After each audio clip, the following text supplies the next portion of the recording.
Hello! Today I'd like to show you how to tune your Japanese koto. When I first started learning the koto, I was overwhelmed with the thought of having to tune 13 bridges, and I didn't know very much about the koto, and I didn't know if I was going to be able to do this, to tune it. And I looked online for any videos that talked about tuning the koto, and I couldn't find very many that really helped me. So hopefully this video will be a little bit beneficial to you if you're first learning how to tune this. It's going to be a very basic and the most easy method that I know how to tune the koto. So something that's very helpful for tuning the koto is a little tuner like this. Just got a little bit of dirt there.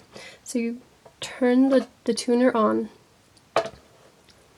And so the Japanese koto has 13 strings and 13 bridges. And the first bridge we will put on the number 1 string close to the end, but not quite at the end. And each bridge has one of these little crevices at the top. So when you lace the string, it will go rest right on top of this little ridge. So I have to rest my camera on my chest so that I can show you. Okay, hopefully you can see in the camera. So you lift up the string and plop it right on top of the bridge. And the first string right here is a little bit on the edge. It kind of rests on the edge here. So next off, to see where you're at and on the tuner, well, to see where you are in the scale, strum the string. And the first string is supposed to be D. And it's almost there, it just is a little bit flat. So when it's flat, you move it up a little bit. There, it's perfect. And the reason why I was able to do that so quickly is I have a little bit of a mark right here on the string. So once you get it tuned, you can put a little bit of a marker on the tip of the string so that you can kind of get a general idea of where the bridge is supposed to go. So the next string is the number 2 string, and it is supposed to be the note G, if you're tuning it to the traditional Japanese scale. So you grab the string and you just lace it underneath and plop the string right on top. Then you strum it. Look at the tuner. It says it's a little bit flat, so we move it up a little bit. And a little bit more. Perfect. Okay, the next string is the number 3 string, and it is supposed to be an A. So you do the same thing, you just lift up the string, place it on top, and we'll strum it. We're a little bit off. Okay, move it back a little bit. A, perfect.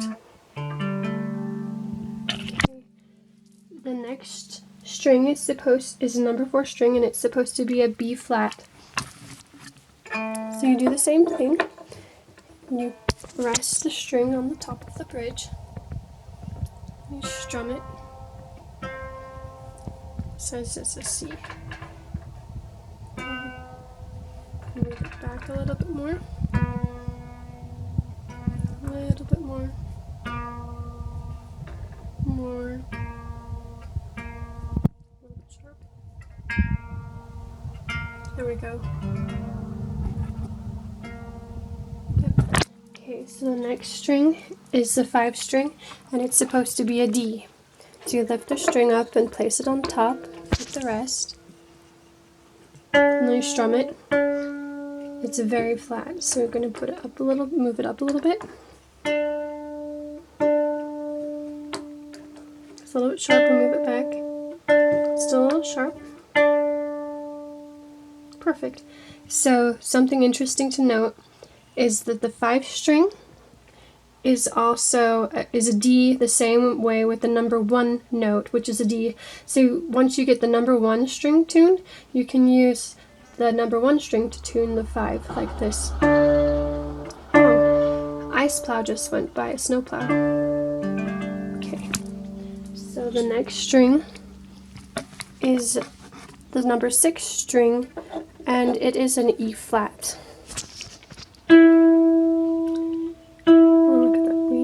Not flat, so we'll move it back. Move it back a little bit more.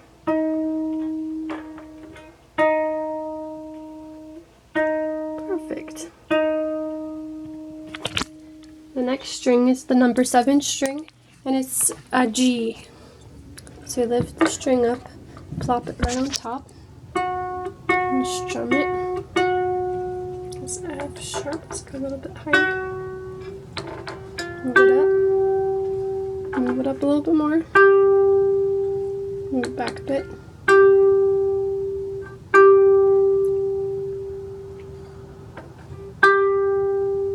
It's a little tricky. There, perfect. So this number 7 string is a G, and so is the number 2 string. So you can use, once you have the G, the number 2 string, you can use that to tune the 7.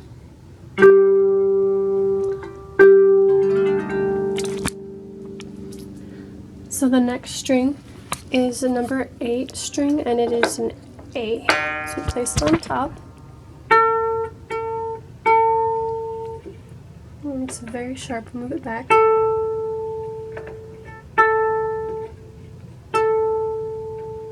little bit sharp. Okay, that's good. So the number 8 string is an A, and so is the number 3 string, which is also an A. So you can, once you get the 3 string tuned, you can use the 3 to tune the 8. So the next string is a number 9 string, and it is a B flat. So you lift the string and put it on top, and then we'll strum the string, and it's a very flat. Oh, wrong note, something here, we'll move it back. Okay, it wasn't flat, it was just wonky.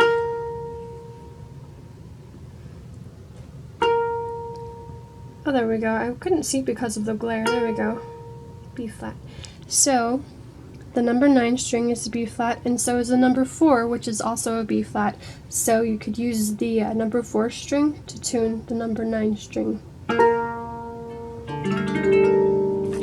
And sometimes the strings relax once you put them on, so you'll have to adjust the bridges just a teensy bit sometimes to get them into tune, especially when you first put them on, because the strings do stretch. So this next one is the number 10 string, and it is a D, the note D. Strum it. So it's not even the right note. Move it up. So we'll move it up a little bit. It's still flat, so move it up a little bit more. It's a little sharp, now move it a tiny bit back. Perfect. So the number 10 string is a D, and so is the number 5, and so is the number 1. So those are all Ds, and you can use each of these to tune each other by. So I'm going to strum the 5 and the 10. Sounds pretty good. The next string is an 11 string, the 11th string, and I'm going to just lift up. These get a little bit, feel tighter to me, but maybe they're not. So you place it on top, and strum it. It's supposed to be an E flat. The 11 is. I'm going to move it back. Move it back a little bit more. Move it back a little bit more. Now I'm moving it up. Go back. There we go. Sometimes I find that the higher strings are a little more tricky to tune. So the 11th string is an E flat, and so is the number 6 string. So you can strum them, well, you can strum the 6 to tune the 11. The next string is the number 12 string, and it is a G. Put the string right on top of the bridge, let it rest, strum it. I'm going to move it back. Oops, I'm moving it the wrong way. Let's move it forward. Move it forward more.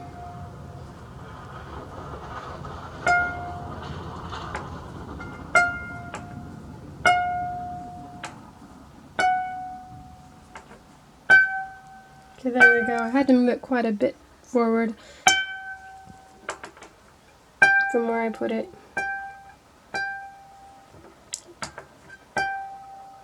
There we go. So the number 12 string is a G, so is the number 7 string, which is a G, and the number 2 is also a G. So you can use each of those to help tune the other. So you can use the 7 to tune the 12. The very last one is the 13th string, which will be the note A, and this is the last piece, the last bridge, and I like to call it the Queen Bridge, just because it's different. It has a little bit of a notch right here for you to put the bridge right on the edge right here, so it can rest and be secure. It's like the only bridge of the regular bridges that is any different. Sometimes I'm not looking, and sometimes I end up putting the queen over here, and then I have to move it around. Anyhow, so I will show you how to put that on. So you just rest the little crevice that's of the bridge right here, and then place the string on top. It's a little bit tougher to pull, and then see that right, that's where it's resting, so it's nice and secure. And the strumming is supposed to be an A. It's very flat. We'll move it up a little bit sharp.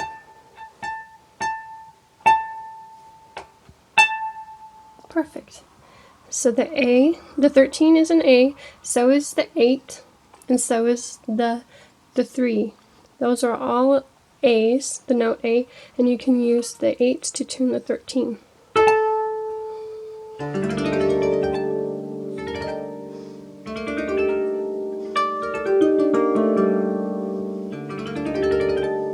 And that is a simple way to tune it. At least for me, I think it's simple. I hope you learned something, and I hope that this video is a little bit helpful to you. This is how my bridges look. Remember, this one is a little bit on the edge, and the queen is also on the edge. I hope you have fun playing your koto. I have a lot of fun with mine. Thank you.